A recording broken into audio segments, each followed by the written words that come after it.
Hey Ashwin, Hi, hi, hi, how's it how are going? you? How's it going? Great. So we'll go ahead and get started. I guess more and more participants will keep rolling in and All they right. can keep getting logged on as they continue to join. So just Sure. some hygiene checks before we begin for the audience. Mm-hmm. I mean, most of you have joined Zoom meetings before, so you know that you can ask questions using either the chat or the Q&A session. And like the last alumni meet, we're going to do some things pretty informally. Just have a chat with Ashwin about his experience over the time that he had at Masters Union. And of course, the floor is going to be given to you to ask questions to Ashwin. So I'll just get the ball rolling, and then after that, we'd expect you to put your questions in. And of course, Ashwin can get to answering them, and I'll keep moderating them. Just one request, if there's any question which is process related or about admissions or about placements, we'd encourage that you exclude those from this session and just ask Ashwin questions related to his experiences as a student and now as an alumni. So instead of that, any questions that you have regarding any of those things that I mentioned, feel free to write to us in the admissions, in our admissions ID or the info ID. Um, Final thing, I think our audience today is quite exclusive. This is just to let Ashwin also know in terms of people who've already or almost started their applications or completed their applications. So Okay. everyone here is quite excited about Right. kind of joining in. Right. So first of all, let me just say thanks for doing this, Ashwin. Thanks for taking out an hour of your time My and pleasure. meeting My our pleasure. prospective candidates. How about we just start with a small yet brief introduction about yourself, just to get everyone to know who you are. Yeah, yeah, sure, absolutely.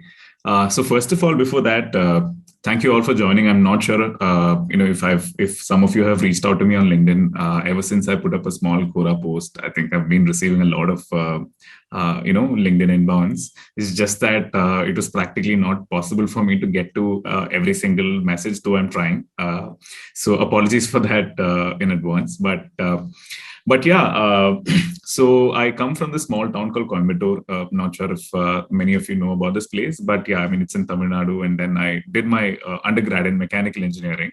And this was a very enterprising town. So I always wanted to start something on my own. It's like, I mean, to give you things in perspective, this is like the Jamshedpur of the South, Hmm. right? So a lot of industries, and if you don't get placed in Coimbatore after your undergrad, people don't go searching for jobs. They just buy a machine, small lathe machine, and then start a small machine shop. That's the kind of culture that I grew up in. Hmm. So I worked for a couple of years, started my own company, built that for the last 3 years. I am navigating an exit or a raise, or I mean, I'm still figuring out what's happening with my startup. But I used to do that full time for the last 3 years before I joined OneCode. And yeah, so during the lockdown, what happened was, it was also one of the most interesting seasons for my company personally. We were a consumer brands business, mostly into fast moving consumer goods. Hmm. And during the lockdown, while we hit our peak, I reached the stage where I had to figure out if I had to really move forward. I had to either borrow money or raise from a venture capital firm, right? And I was a first time founder, did not have any clue as to how do you go about doing this. And Hmm. then I see this notification on InShorts that top 19 executives from different parts of the country, CXOs, invest in a B school, right? And I'm a corporate junkie myself, right? So I kind of went and looked at who are these people, what do they do, and all of that. It seemed very interesting. So I had an advisor. I sent him this small snippet, and then he was like, "I'm going to apply." I mean, on a lighter note, right? Then I thought, okay, the next 1 year is going to be a little uncertain with the lockdown. We are talking about March, April, 2020, 2020. right? Right. So then I thought, okay, the world is not going to change a lot over the next 1 year. Might as well give it a shot, right? So that's how I applied, and I'm just thanking my stars that I did. Right, it was one of the best decisions that I've taken in my life, and you'll know why. So yeah, I Awesome. mean, That's great to know. I mean, and one of my, I mean, I had some questions that I'd wanted to ask, and I uh-huh. think they've already started coming in the Oh, is it Q&A okay? section. So Where do I see I'll this just question? go ahead. Q&A, is it? Okay. Yeah, it's the Hey, Q&A please section. don't call me Ashwin, sir. I know I look a little old, but but yeah, you can call me Ashwin.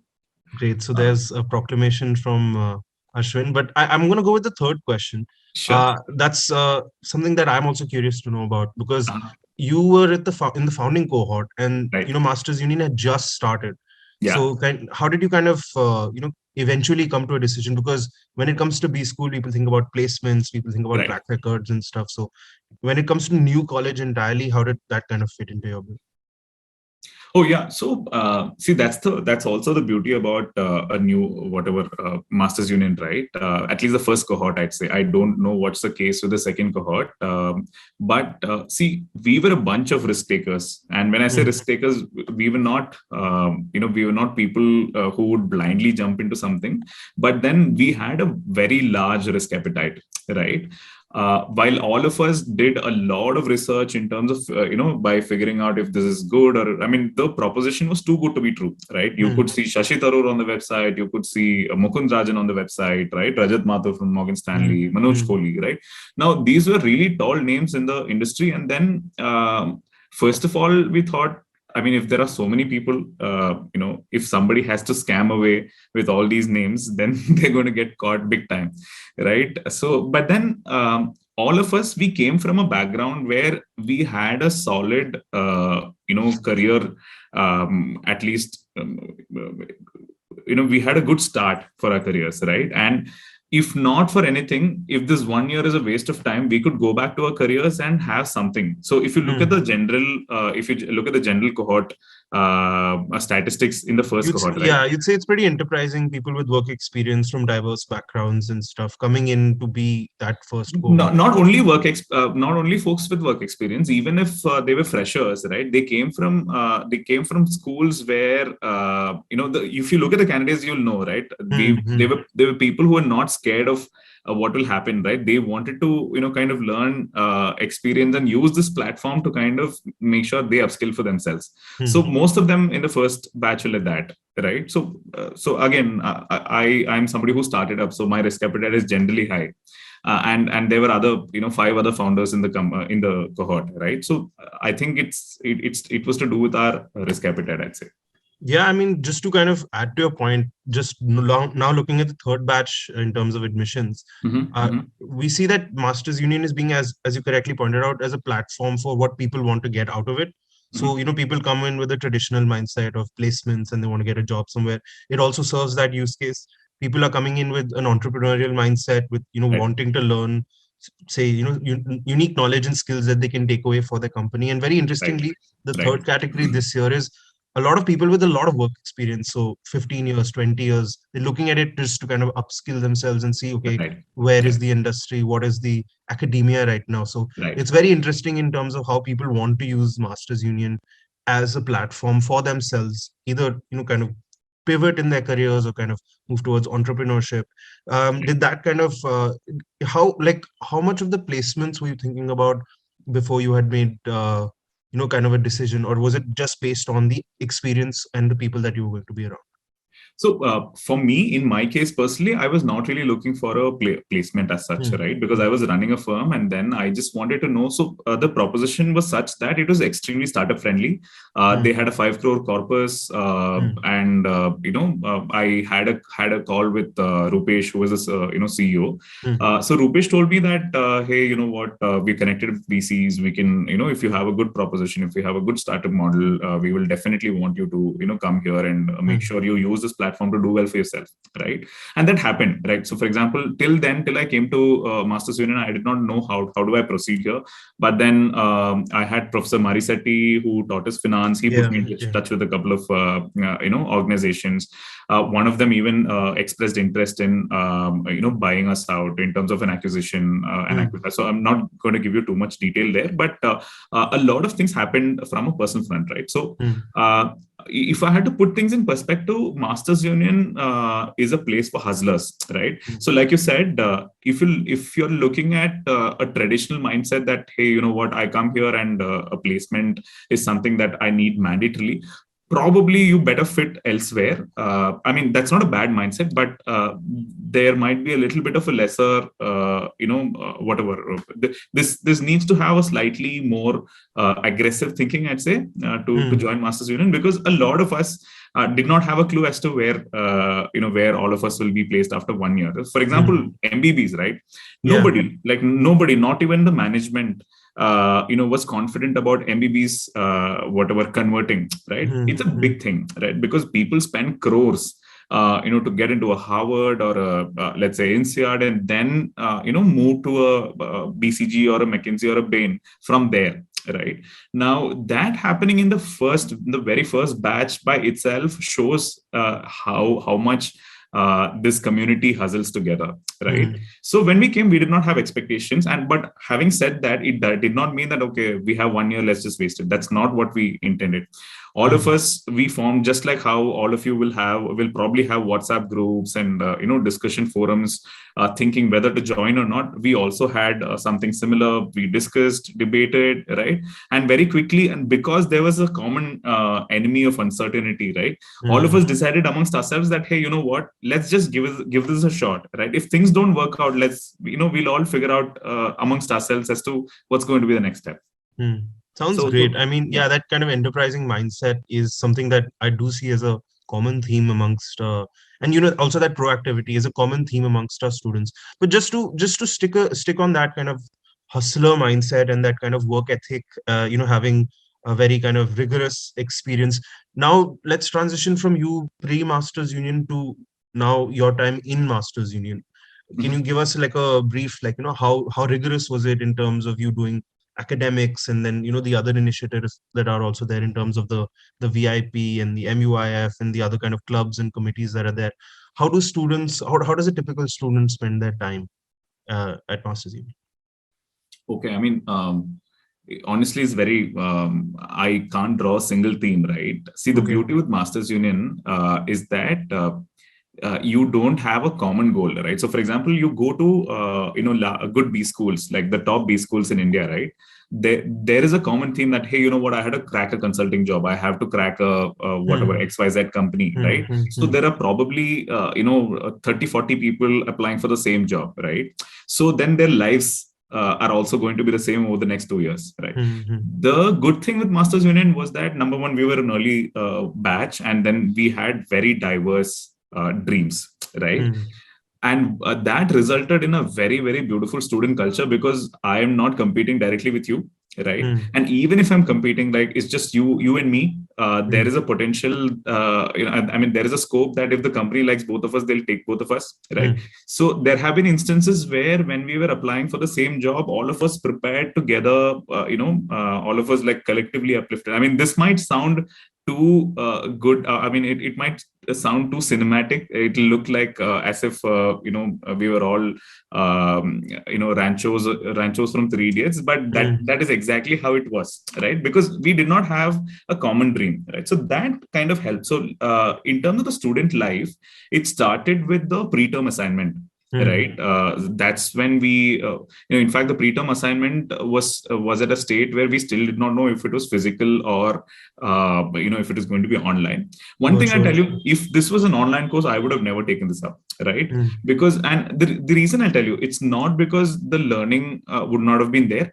I personally wanted to do a post graduation program for the student experience and for the kind of exposure that I get there, right? Otherwise, there are tons of programs available online. No, you're Uh, 100% right. If someone wants to learn business, that's not the aim of a top business school. You'd go there for the community, for the network, for the mentorship that you get access to, rather than, learn some fifth, 10 or 10 concepts in finance, which I'm sure you'll be able to find somewhere else.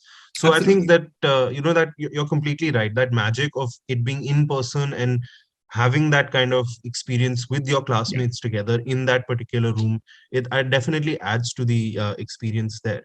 But I absolutely. mean, what you mentioned was the student culture that you had fostered, given the kind of relationships that you had. There was also an academic rigor that was imposed by the university, and maybe you Definitely. could Yeah, talk yeah. about the courses and the different Sure, things you sure. did, maybe just to eliminate that stuff for people.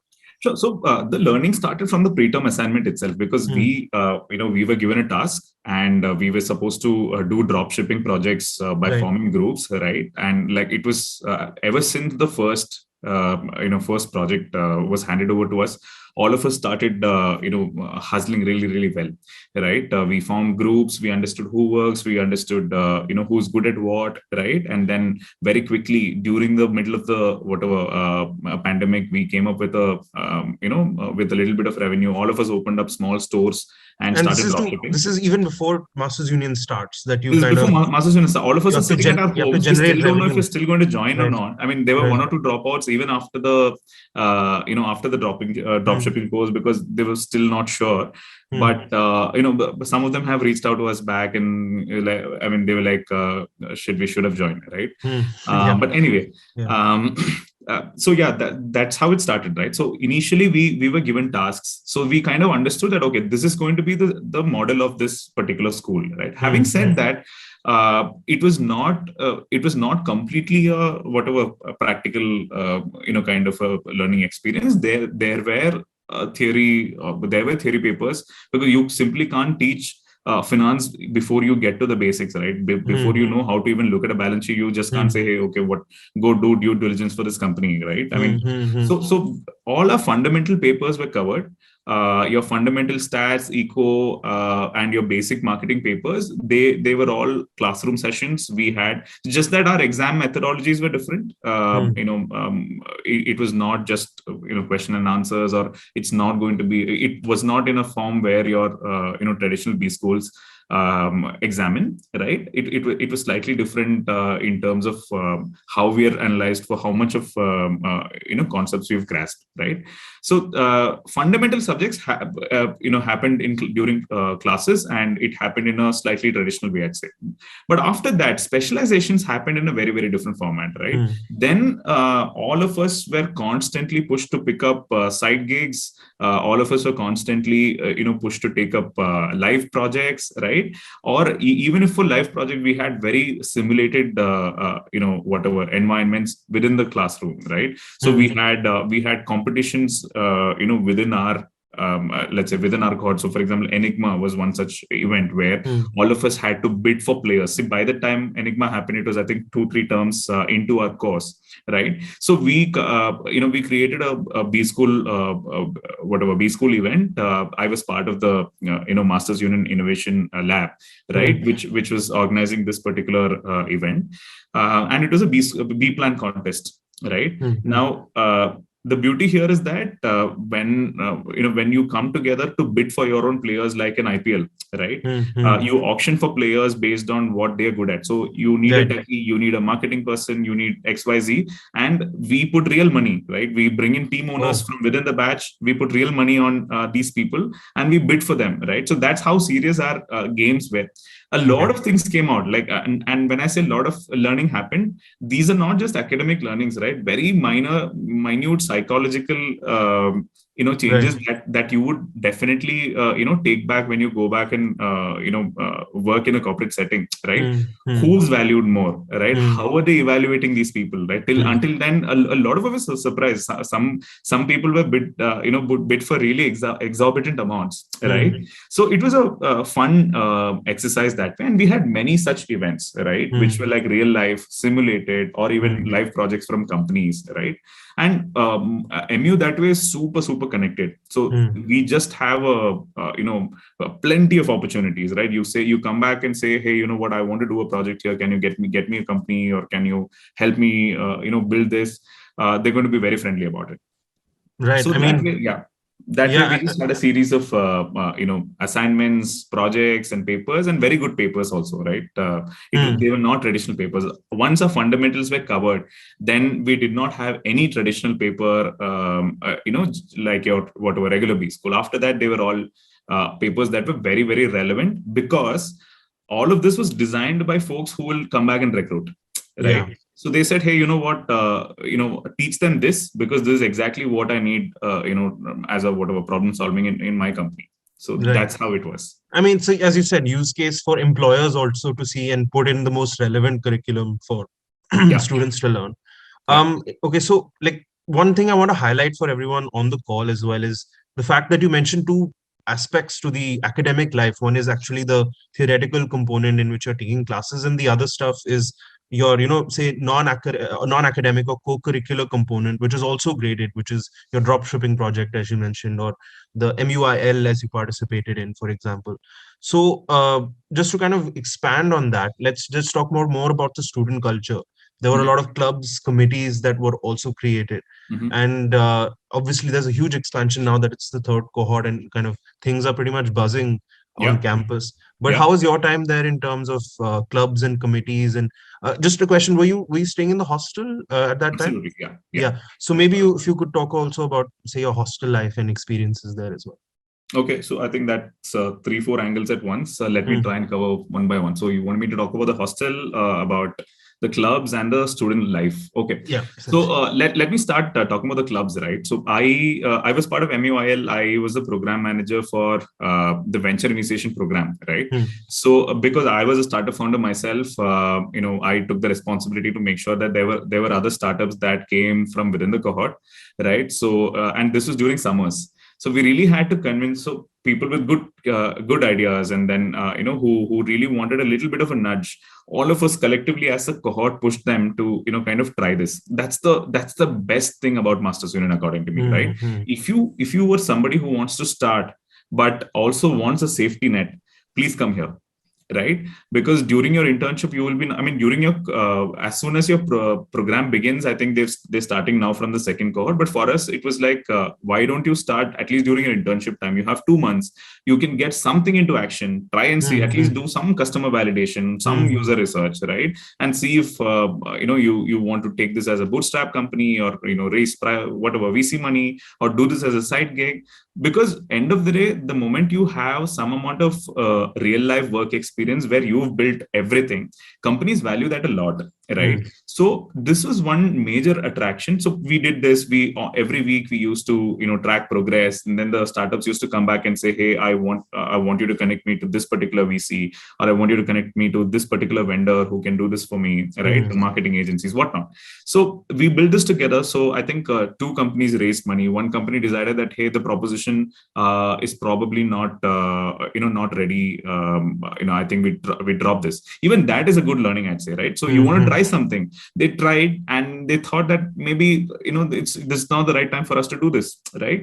You will simply be wasting at least a good 6 months to 1 year in real life if you were doing this.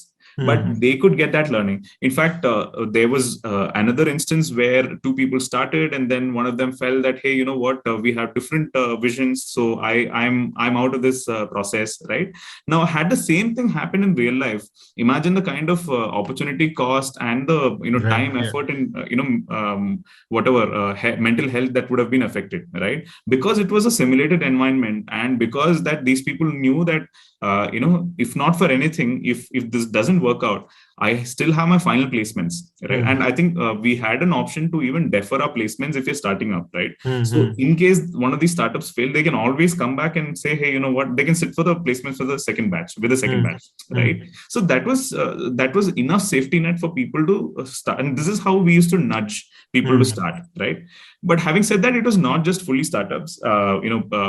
People who aspired for consulting, we had folks who come in from MBBs to teach us how to solve cases and all of that. Hmm. Hmm. And we had a lot of clubs. So we had even fun committee, we had a food committee. Hmm. My Hmm. friend Smith used to run the food committee. We had pani puri eating competitions and all that. So it was not just Fantastic. all work. It was not just all career focus and all that. We had a lot of fun. And our hostel, right, I mean, it's a really really beautiful property. It's in sector 41 in Gurgaon. If you're around, please go have a look at it. um, you know it was like a big boss house minus the drama, right? I Hmm. mean, we Hmm. had good drama, but it was just very beautiful, right? We used to play crickets together. All birthdays were amazing, right? And if there's something, so for example, if I have an interview tomorrow, and then there's somebody whatever who's already been in that domain, all of them come together. make sure that you are well prepared, right? Starting from pressing your dresses to making sure that you look dapper on the day of your interview. You will have a battalion of people who will cover things for you, right? And that's the kind of culture that we built, and that's the kind of culture as first cohort we will want the subsequent batches also to uphold, right? So that's with respect to student life. I think clubs I've covered. There were a lot of clubs, consulting clubs, MUI of the five core corpus. I think Right. Yeah. Varun and Co will be better fit to answer here, because Varun used to run the fund along with 10 others, No, and we do also have a webinar coming up with the students from the second cohort or currently running the wonderful, fund as well. So it'll be a wonderful. great learning experience there as well. But just to kind of Uh-huh. cut you short there, Yeah. I want to emphasize on a point you mentioned. I think was pretty important, which was you were talking about entrepreneurship experience or work experience from end to end and how companies really value that. Uh-huh. And I think that's very important for people to know, because I think that's a masters union is giving you both kind of PNL experience as well as entrepreneurship experience, two big things I would say companies would need, where you're leading teams, where you're Yeah. being employed at a, let's say, a senior or mid senior role. So I think that kind of, as you said, is created, that environment is fostered within masters union. And again, it's a fail fast, or even if you're free to fail, there's no kind of repercussion or responsibility, which kind of sounds very very appealing to any entrepreneur. Yeah. um, Pivoting now, I mean, we are getting a lot of questions. So people want to Mhm. know about placements, and a Mhm. couple of questions are about your chief of staff role in terms of exactly what is it, how did you decide it's for you, and Mhm. perhaps your placement journey to sitting for the interview to kind of making it to that role. Sure. So, describing a little bit of about the chief of staff role, if I had to put it in a very very crisp format, Mm, uh, see the founders of any fast-paced startup, right? They will be busy, building the core product, and they will be busy taking care of what needs immediate attention, right? So, if you draw a quadrant, there are activities that are important but not urgent today, right? mm, This will form one of the main KRAs of a founder's office or a chief of staff mm, role, mm, right? And if you look at the general trend of people who make it to chief of staff positions, they're mostly ex-founders or they're mm, consultants from MBBs, mm, or people who have worked in a VC with the founding experience, right? So, for mm, example, in mm, my case, that worked out for me, right? I mm, was an ex-founder, and then I had some amount of VC experience during my internship, right? So that helped out for me, worked out for me. The second KRA for a chief of staff is that there needs to be a lot of firefighting that only mm, experienced folks can do.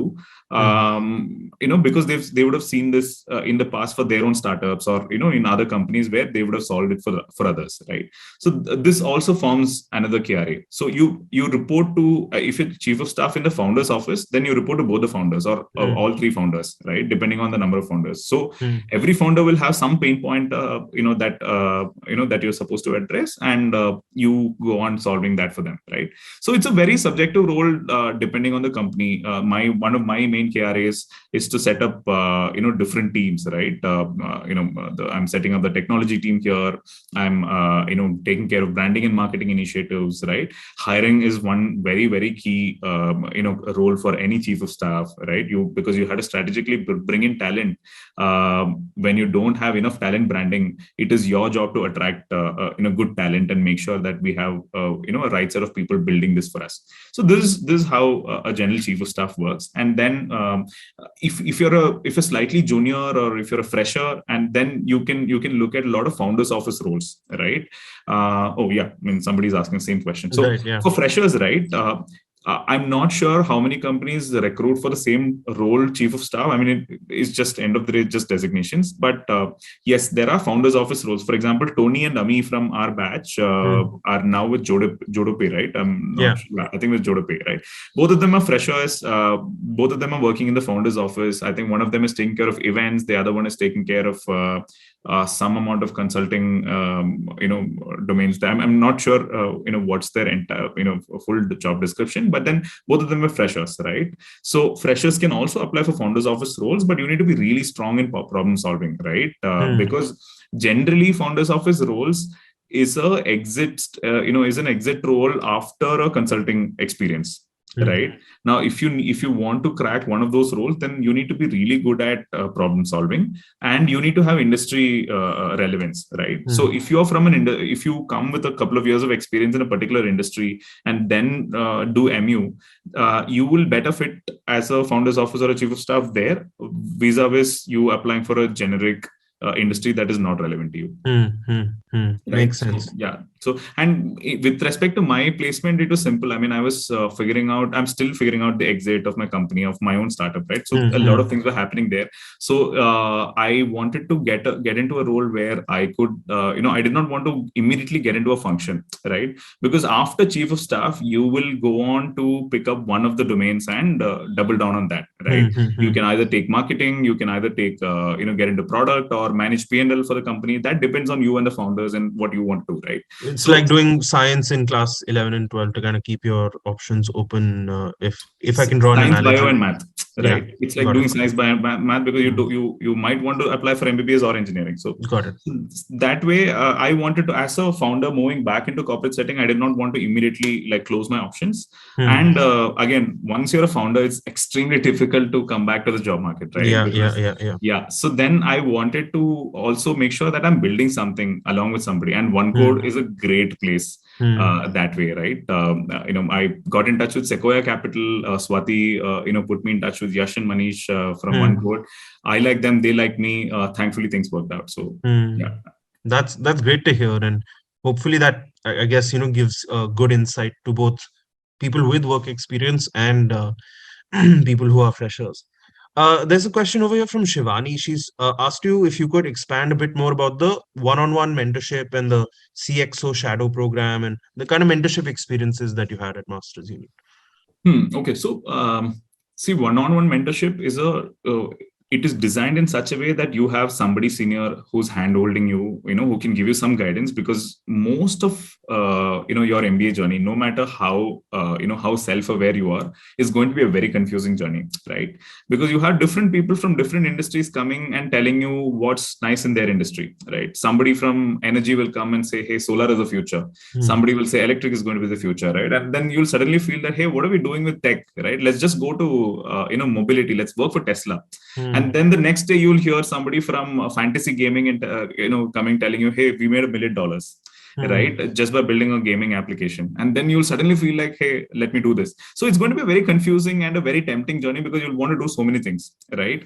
Now, when you're mapped, so as soon as you come in, you are mapped with somebody, and based on your own interests, right? So when I came in, I said I wanted to change the strategy of my company, right? Back then, that was my pain area. I was mapped with a strategy head, who used to sit on the board of Z Group, right? So on a similar note, you're mapped one-on-one with folks who might be relevant to you, right?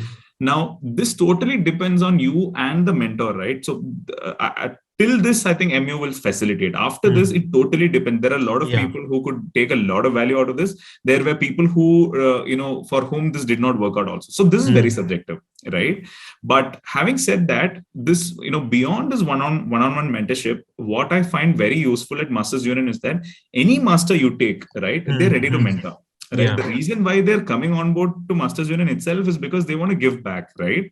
So I could take a lot of value from Professor Marisetti, Professor Tushar Jaruhar, even Professor Mihir Mankad's class, right? That was just one stellar class that changed quite a lot of things, with respect to how I approach things, right? So. So these are the ways through which you'll get mentored. So you find value in somebody, go reach out to them. Some of them will be too busy. I mean, you'll have to figure out your way around. So you need to be smart about how do you want to derive value out of all these mentors. They're all available for you. You just need to figure out and be persistent. So, for example, SoftBank's Manoj Kohli sir, right? Now, for anybody to get even a 5-minute appointment with him is one Herculean task, and like you probably will not get it, right? Because he's the MD of India's SoftBank, and then it's practically impossible for anybody to reach him.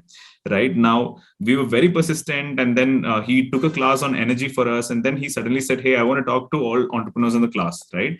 And like he gave us half an hour slots. That was just amazing. Like, I mean, a lot of things changed after that for me, with respect to my startup, right? So yeah, you get to do all of these things. So I think you have to be smart. You have to be smart about it. Yeah, I mean, I'd like to echo that sentiment, and I'd say not just with the mentorship, but throughout your program. Like, I think the key is to be Absolutely. proactive. The Absolutely. opportunities are there. It is for you to make use of them, and it depends on your interpersonal skills, on how you're kind of connecting with people. And because, yes, as Ashwin mentioned, there's so many guest lectures, CXO kind of lessons as well. So there's a lot of this thing that kind of happens. So another question is rolled in, asking is, how would MU help polish my skills to help get into a PE/VC role? And I don't know, Satyan, if you've been through our website and our course, that, I mean, we do have a specific track that's dedicated to this, right, Ashwin? Yeah. So, okay, I would take a slight deviation from that question and also answer. This will cover a slightly broader spectrum, right? Mm. I have written down who should not look at applying for Masters Union, right? You're probably going to kill me, Karan, for this, but then I think it'll be very relevant for students, right, who are Okay, yeah, applying, sure, right? sure. Now, anybody who's looking to get into a legacy firm, right? Mm. Let's say a legacy firm into domains like operations, HR, right? They are better fit in a different B school, Mm. right? So if let's say if you want to work for Britannia, right, or if you want to work for, let's say, a Procter and Gamble, right, these are brilliant firms, like dream companies, right? But Masters Union is not optimizing for these kind of roles, right? Mm. What Masters Union, at least according to me, is solving for is that there is a gap in the tech talent market, Yeah. right? Where you need functional skills, you need technical skills, and people with these skills getting into managerial positions so that they can go on to build functions, Mm. right? Now MU is solving for this particular problem, right? Mm. Anything, any job that entails this, this use case, MU will be helpful, right? So tech talent, and managerial ability, definitely MU will be a good fit.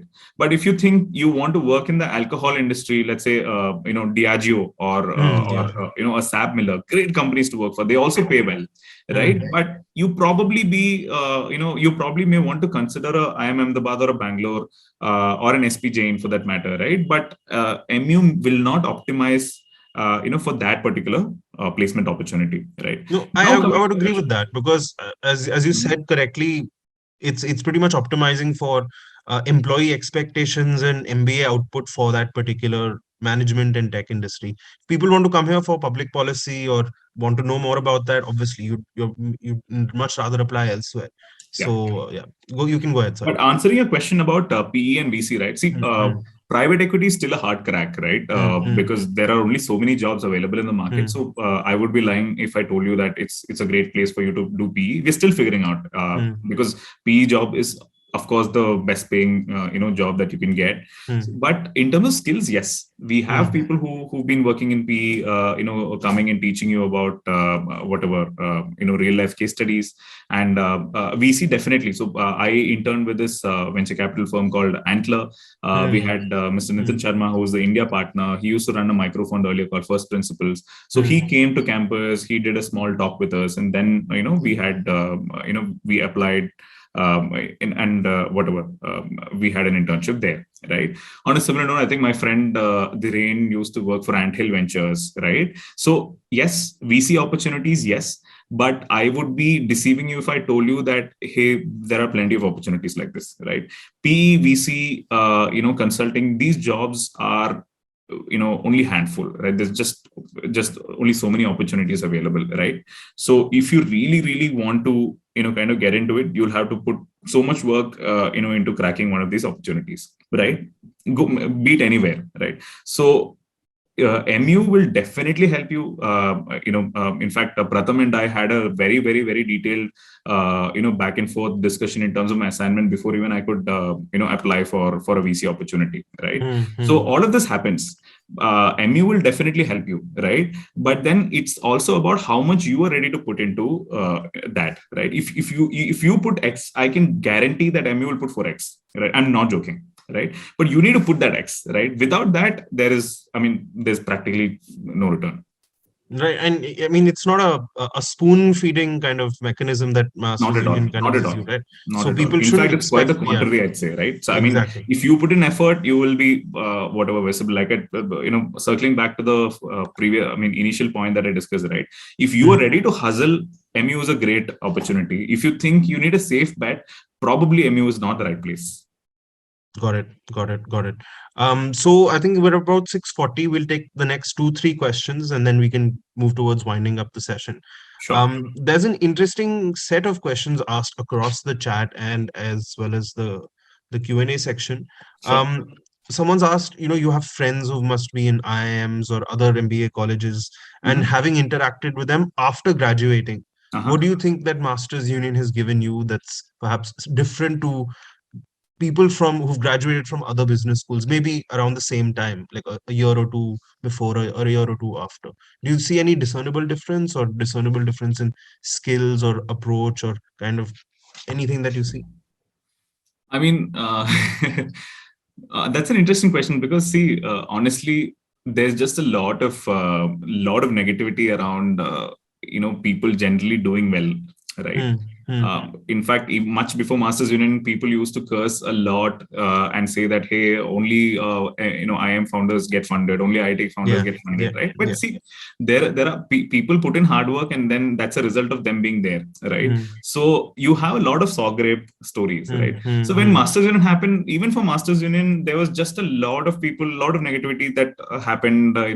They said, okay, there's a scam college, it's a Hmm. Hmm. fly-by-night institute, and all of that, right? But I think that's where our mindsets come in. At least in the first cohort, we just put our heads down, we work. We still don't care about. You can see a lot of negativity happening on Quora, on other sites, right? But we just look at our work, we do our work, and then what I realize is that see. If you want to bring about a change, if you want Hmm. to, if you're challenging status quo, right? Then I don't think you should be dissing on them, and you shouldn't kind of take something heads on and say, hey, you know what, I'm going to beat you. No, that's not what you're Hmm. trying to do here. Hmm. Hmm. MU is solving for a totally different problem statement altogether. That's Hmm. why we can very well coexist with an IIM Ahmedabad or a Bangalore, Hmm. because Hmm. we are not going for the same jobs, we're not going Yeah. for the same kind of talent pool, right? Right. But having said that, you look at the confident pre and post MU, right? Hmm. I turned out to be a much more confident, professional, because I Hmm. always used to have this feeling that, hey, you know what, people, who go to all of these top B schools, have something like, and like that's something I realized today is just confidence, right? Hmm. Because, Hmm. and that confidence that obviously comes from the things that I've learned, the people that I've interacted with, and all of that. It comes with the experience, Hmm. but it's just about it. I don't feel that I am inferior or superior to anybody from an IIM or a different institute, and I don't even think you should look at. You should compare. Like, stop comparing. Right. And yeah, I actually concur with your point about the talent pool being different because people who are coming to Masters Union, as I mentioned at the start as well, for people who are watching, they're using it as a completely different use case. And it's like a plug and play educational experience that people kind of create for themselves. If it's entrepreneurship, if it's placements, if it's just kind of, working alongside and doing classes alongside, maybe doing all of your courses in one track to be skilled in that, or distributing your courses across the 4 tracks, 5 tracks that we have for specialization. I guess that kind of option is there for you to choose and customize and tailor your experiences. So even for your friends, they must have had many different academic experiences to you, perhaps even more so towards the second half of the last 8 months of the program would have been very customized for very people. Absolutely, yeah, yeah. So we had, So like I said, we had specializations. We had product and program and project management as a stream. hmm, And like, I think if you want to get into product, it's a great place, right? hmm, Because that's exactly what we're trying to solve for. yeah, And we had PEVC as a, like, basically core finance, right? Core hmm, finance as a whatever stream, right? We had digital marketing and growth as another stream, hmm, because hmm, these are the kind of jobs that are available in the market, and people really need a good talent yeah. here, right? So that's what we're solving for. Great. So someone has asked an interesting question about, I mean, I'd like to get your perspective from it. I know you studied engineering before, but someone's asking here, how does a master's union help someone from a non-tech background? And maybe you could comment on behalf of your friends, perhaps, who are not from an engineering background. From what angle do you ask? So can I see the question so that I can be more specific? Yeah, I think it's asked by Prateek. So Prateek, if you'd want to be more specific about this question, feel free to write it in the chat. Um, so Let's that's say something coding. that's Okay, got it. See, you need to be open to learning, right? So, for example, in spite of coming from a engineering background, I did not know how to write Python code, right? mm, I still am not an expert, but today at least I can run a code. I can, whatever. I would not be afraid to look at that screen, right? mm, mm. So that's what masters unit put. Beyond that, it's up to you. I think in the in the second cohort, they're even teaching full stack, Yeah, development, yeah, right? yeah. Now, because see, as we speak, by the time you folks graduate, right, the talent market is going to be very, very different from what it is today, right? Because gone are the days where, okay, you had somebody in, you had to call somebody from the tech team to figure out what's wrong. Today, a general manager who has nothing to do with the tech team must be in a position to say, hey, you know what, this is broken, get this person to fix it, right? Mm, Or mm, at mm, least let's try and do this if they're mm, not available. So that's how how fast things are changing in the in the corporate scene right now. For somebody who's from a non-tech background, there were lawyers who came in there. There are people who came from very, very diverse backgrounds who sat through all these courses, right? But my point is, if you fix your mind and think that, this is where you want to go, then it's pretty much going to be okay. But there were people who did not find it relevant also. So I'll give you two use cases. I mean, two examples. There's a friend of mine called Pavish. He studied in Sriram SRCC, and mm, like he's a BCom graduate, but he's a huge fintech aficionado, right? mm, So he made it a point that he learned about blockchain, and he kept dabbling with the entire Web3 blockchain mm, and the whatever decentralized space, right? And by the end of the course, he became an authority in that space, right? mm, So mm, all blockchain opportunities and Web3 opportunities that came first went to him, right? mm, And mm, he was all of 21, 22, I think. I'm not mm, very sure, but that's how he built himself, right? So that can also happen, right? So now he's currently working with a fintech firm, and all fintech opportunities used to get to this point, and he had mm, absolutely no understanding about coding. Today he can mm, code, mm, right? Today he can code. He can understand the code well, right? mm. On in a different context, there were lawyers, there were fashion graduates who Yeah. wanted to come and manage P&L, right? Mm, Now for mm, them, they didn't find it useful. They said, okay, I will understand because I'm learning, right? And it will probably be useful, but I'm not going to optimize my career for this kind of a role. They went on, they're now managing categories for different companies, they're heading brands for different companies, right? So it depends on what you want to do and how much effort you want to put in. got it, got it. And I think one last point I'd want to add is, as you said, industry expectations will keep changing. I'd also like to add that the curriculum at Masters Union will also continue to get optimized Absolutely. with the It cohorts has to. that come in, It right? has to. So that's something that, as Ashwin mentioned, now we teach full stack development all the way from HTML, CSS, jQuery, JavaScript to, backend languages and frameworks that you can use with Python, for example. That could be one aspect of it. And say when you join as the third cohort, when the cohort comes in, I guess even more innovation and even more scope for optimization can kind of come in place over there. But yes, I think just to kind of now cut things short, we'll finish it to the last. I'd say just the one last question from my end before we kind of close this Before session. that, I'd like to Hmm. just answer Karan. Sorry about this. So that Sure. because I get this question. A lot of us also had this issue, right? People from Hmm. non-tech backgrounds, freshers, and all of that. See, Hmm. getting into data is nothing but numbers and Excel, right? So as Hmm. long as you're ready, you're a structured kind of a person. You like Excel, you like numbers, churning numbers. You can make a career out of data analytics, right? Yeah. So and yeah, so I don't think that should be a challenge. So don't have this in the mind that, hey, you know what, don't come with a baggage, right? Just Right. come here, and I mean, give yourself this 1 year and say that you're going to learn, you're going to grasp whatever that that is put in front of you. You will be able to do well, right? Now, Hmm. out of the 100 courses that are available, just giving you a random number, but right, you will probably be able to pick and be an authority only in 5, right? You will Hmm. probably be able to do well in 10 or 20, right? You Hmm. will probably not want to be associated with 40 or 50. It doesn't matter, Hmm. right? Hmm. Because you're not going to work in all these functions in all these companies, right? Hmm. Hmm. So Hmm. you come here, pick what is good. It's like a buffet dinner, if I can Yeah. Yeah. put it Yeah. into perspective. You can't eat everything, right? But Hmm. eat what you want and eat it well. That's all. Right, right. I mean, yeah, I hope that kind of covers it because, as you mentioned, people are kind of non-tech background, or if I'm a fresher, these are the kind of main concerns that we also get in terms of people being looking at the candidature. But I completely concur with what you said. Don't have any baggage and kind of approach this year as a year to kind of go and learn. Okay, so just kind of winding things up, perhaps I want to ask you three things, and we'll Mhm. end it with this. Okay. Can you tell me your favorite class or favorite course? Tell me Okay. your favorite professor, and then perhaps you can end it with your favorite moment. Maybe like could be in the hostel or in class or wherever. Like so, favorite class, favorite professor, and favorite moment. Okay. I mean, we just finished. I mean, there was just a lot of crying, before we left because we suddenly all became a family, right? And Yeah, especially yeah. we started our course in a very, very trying time Right, at the right, peak right. of the pandemic, right? Mm, So, very special for the best class. My favorite professor is an in-house faculty. His name is Professor Bhupesh. He teaches mm, marketing. He's from IMCAL, right? mm.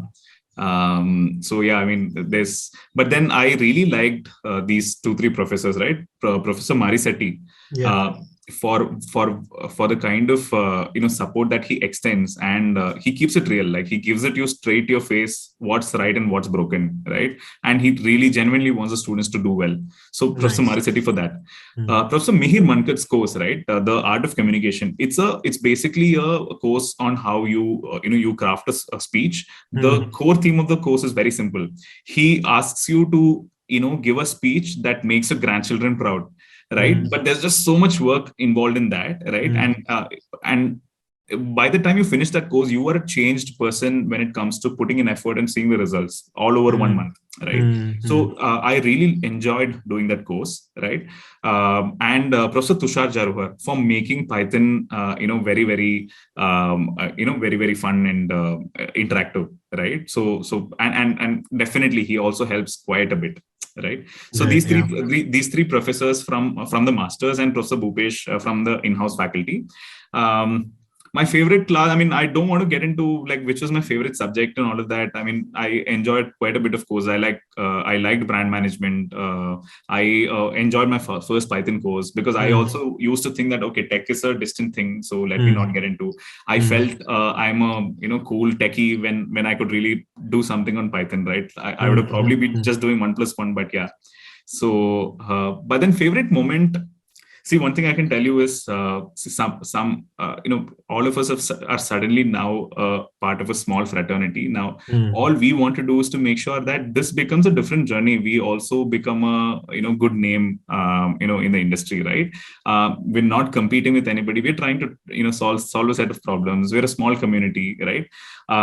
Every single instance, for example, when Bain conversion happened and like when results were out, we had the entire hostel come down for the three people who converted it, right? mm, mm. They took Aarti and like there was just so much Yeah. drama like an Indian Yeah. TV soap, Yeah. right? Yeah. Now imagine this happening in a typical real life environment. Highly unlikely. Mm, There would be mm. so much jealousy. Right. There Yeah. would be so Exactly. much, right, or so much whatever hard feelings. That was not the case in MU. So every single instance in MU, right, when we had some of us contracted COVID, or when we had to prepare for our own interviews, if the day somebody has an interview, you will have friends who will order your breakfast, who will make sure everything else is taken care, who will book your cab, right? All you have to do, you'll feel like a king that day, right? Mm, So mm. that's the kind of culture that I was part of, and I really hope that the second batch is taking it through in a very very similar fashion, and I hope that that continues to be what MU stands for, right? Awesome. Awesome. That's a great way to put it and a great note, a great note to end things. But yeah, just thanks so much, Ashwin, for the last hour. As you can see, people are really happy that they had the session and it's very insightful for them. I seem to concur with them. I think it's a lot of insight that we got to know all about both the student life, both the placement aspect, as well as the academics that happen. So thanks everyone for joining in. Thanks a lot, Ashwin, for this hour. Thank And you. of course, we will be having a lot more alumni meets soon. Just last thing is anyone who on this call, I know you're most probably already done or close to getting done with your application, but just as just to be explicit, We have our round one deadline on the 23rd, which is about 10 days away. So I would encourage everyone to complete their application if they've not, and we look forward to getting to know you better. All right. Thank you, Ashwin, and Thank you, thanks all of everyone you. for attending. Wishing you, really, a really, really nice career, and I really hope all of you convert and get to be part of the MU journey. It's definitely going to be fun, if not for anything.